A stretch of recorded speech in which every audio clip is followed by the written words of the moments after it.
O que pensar para se salvar do diabo? De acordo com o livro Mais Esperto que o Diabo, o que eu li e percebi é que para se salvar você precisa pensar. Mas não basta só pensar e pensar de qualquer jeito. Tem que saber quando e como pensar.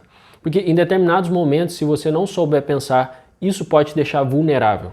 Em outros momentos, se você pensar demais, também isso pode te deixar mais vulnerável às garras do diabo ou, como o próprio livro traduz, a uma vida mais vazia e sem sentido. E ele explica como e quando você tem que pensar, e é disso que eu vou falar nesse vídeo. E antes de chegar na minha conclusão, eu vou te passar um resumo da história, do que o livro está falando nesse contexto aqui, para você também poder criar a sua própria opinião. Lembrando que eu vou falar aqui focado do capítulo 2 ao 4, essa aqui é uma série de vídeos, e eu já fiz um vídeo sobre o capítulo 1 e sobre o vídeo como um todo, vou deixar um link aqui.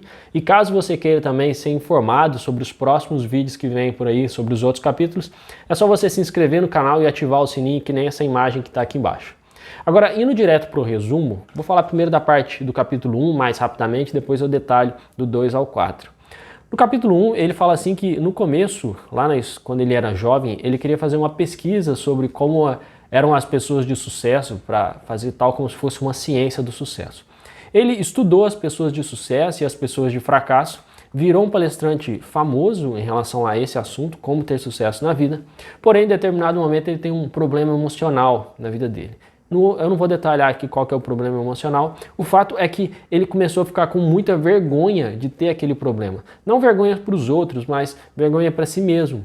Afinal, ele estava explicando para as pessoas como ter sucesso na vida e ele mesmo não conseguia ter sucesso emocional por causa do problema que ele teve. E aí ele tem uma ideia de como sair desse marasmo, dessa situação de vida, que é escrevendo um livro onde ele divulgaria toda a filosofia dele. E isso, na opinião dele, seria a pedra fundamental, a pedra-chave para ele realmente ficar bem e mostrar que ele se superou. Acontece que ele não tinha nem ideia de como que ele ia fazer para vender esse livro, para editar esse livro, mas nesse momento da história surge uma coisa diferente, que é o que ele chama de outro eu. Ele tem a ideia que quer escrever o livro, ele sabe disso, mas ele não sabe como. E esse outro eu simplesmente aparece na mente dele, dando ordens do que ele tem que fazer para chegar até esse resultado que ele quer. Esse outro eu não tem muito sentido, não tem muita racionalidade, de tal forma que ele entenda por que ele está falando aquilo. Ele simplesmente recebe a mensagem na mente e obedece aquilo.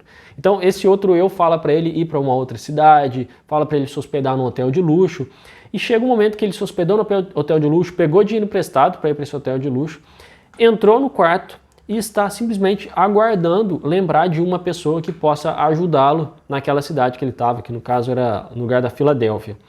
O outro eu falou: espera que você vai pensar em alguém que vai te ajudar. E assim termina o capítulo 1. Quando chega no capítulo 2, que inicia, que ele está aguardando, ele realmente pensa em uma pessoa que pode ajudar ele e ele vai nessa pessoa. A primeira pessoa que ele pede ajuda realmente a ajuda. Ele consegue editar o livro dele. 3 meses depois, ele está com o livro editado, sendo vendido, inclusive recebendo um bom dinheiro por causa disso. Depois ele inclusive fala que começou um treinamento de vendas por sugestão do outro eu e deu muito certo. E aí o livro começa a ficar em torno desse outro eu, desse pensamento estranho que ele teve, mas ele acredita que é a base para sucesso dele e de muita gente. E ele começa a refletir um pouco mais sobre o que seria esse outro eu. E é engraçado porque ele fala que ele tem um grande poder e impactou muito na vida dele, mas ele fala assim que não sabe exatamente o que é esse outro eu.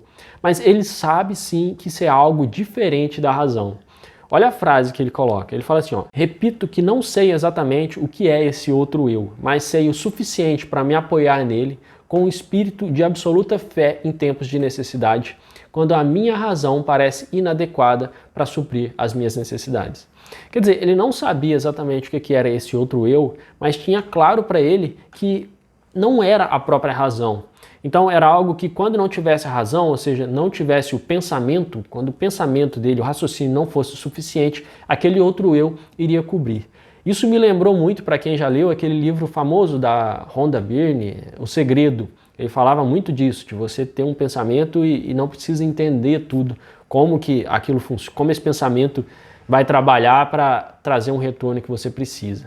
Olha essa outra frase: tudo em que um homem ou uma mulher acreditar ser verdadeiro, a partir daquele instante começa a se tornar verdadeiro.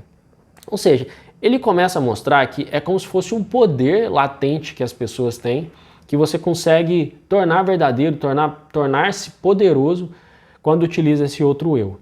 E ele fala que principalmente você consegue acessá-lo quando você está em momentos de fracasso. Achei interessante isso, que quando você está no momento de fracasso é como se você aceitasse que você tem que procurar outras fontes de poder, além do seu próprio raciocínio, e acaba encontrando esse outro eu.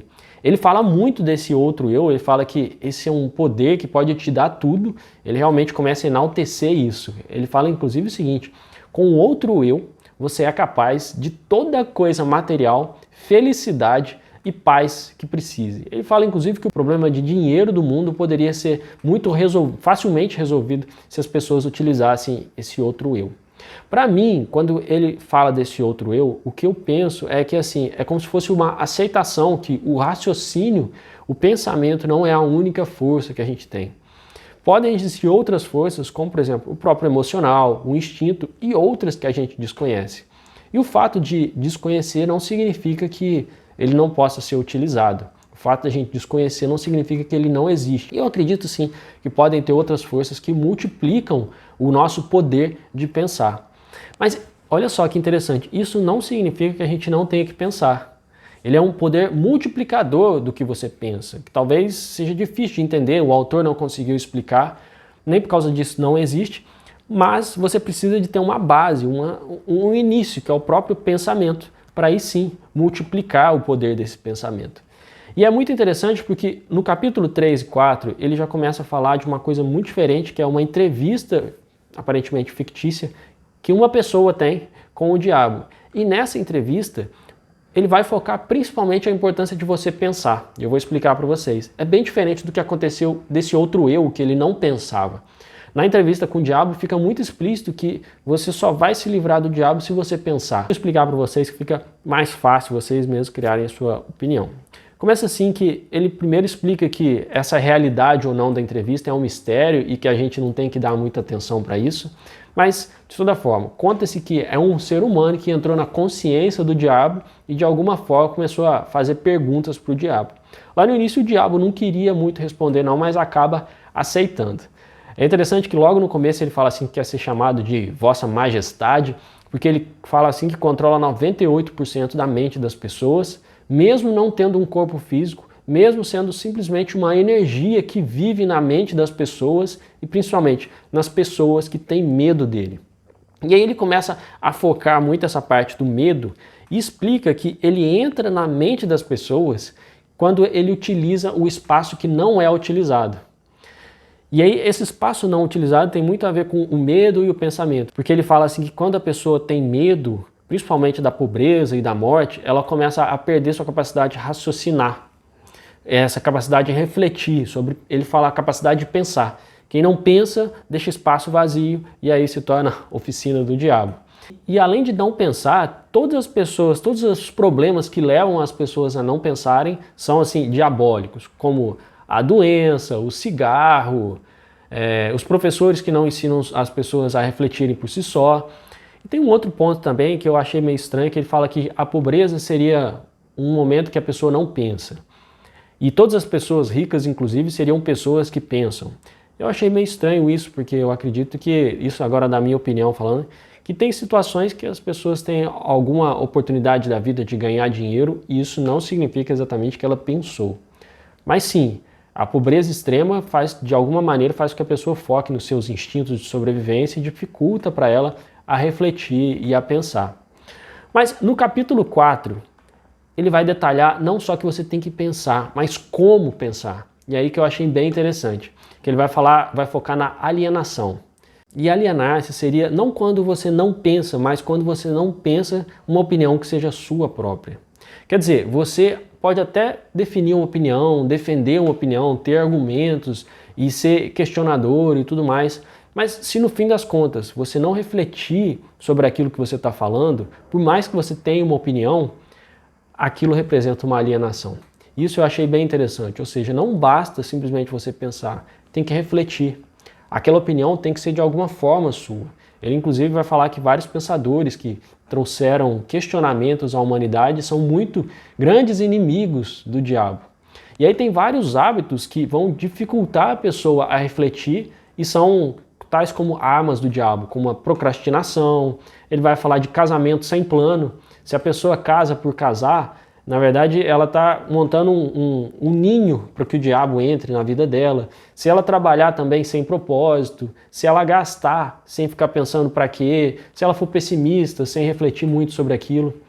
Eu achei muito interessante, ou seja, não basta simplesmente você pensar de qualquer jeito, tem que refletir. E o que eu tiro disso para mim? É que, primeiro, pensar é algo realmente muito importante para você ter uma vida saudável, uma vida que faça sentido para você. Mas não significa, primeiro, que pensar vai resolver todos os seus problemas. Pode ser que em alguns casos você tenha que utilizar o seu outro eu. Quer dizer, acredita, vai confiando, até na gestão do tempo mesmo a gente fala, imprevistos acontecem, mas de alguma maneira vai se esforçando que as coisas dentro do possível vão se encaixando e às vezes de maneira que você nem esperava. E sim, podem ter forças que a gente tem dentro da gente que a gente desconhece. Isso é normal, fez parte de toda a ciência. Por outro lado, você não precisa abandonar o teu pensamento. A reflexão é base para você conseguir utilizar esse outro eu. Não adianta eu utilizar o meu outro eu para justificar, agora eu quero descansar o dia inteiro, porque o meu outro eu está falando isso. Então, resumo da história. Pensar e refletir pode ser trabalhoso, mas é necessário. É necessário por um tempo e chega alguma hora que ela pode ser simplesmente desnecessária. E isso também me lembra sobre o autoconhecimento. Afinal de contas, não basta pensar, não basta refletir, é importante também que as reflexões cheguem a conclusões que sejam saudáveis para a gente. Será que ele vai falar sobre autoconhecimento para a reflexão se tornar saudável, para não ser qualquer reflexão nos próximos capítulos? Eu não sei. Eu vou continuar a leitura e nos próximos vídeos eu te conto o que ele falou e qual foi a minha reflexão sobre ela. Se você quiser ser avisado sobre os próximos vídeos, se inscreve no canal e ativa o sininho que nem a imagem aqui embaixo e a gente se vê no próximo vídeo. Obrigado por assistir, pessoal. Um abraço, tchau, tchau.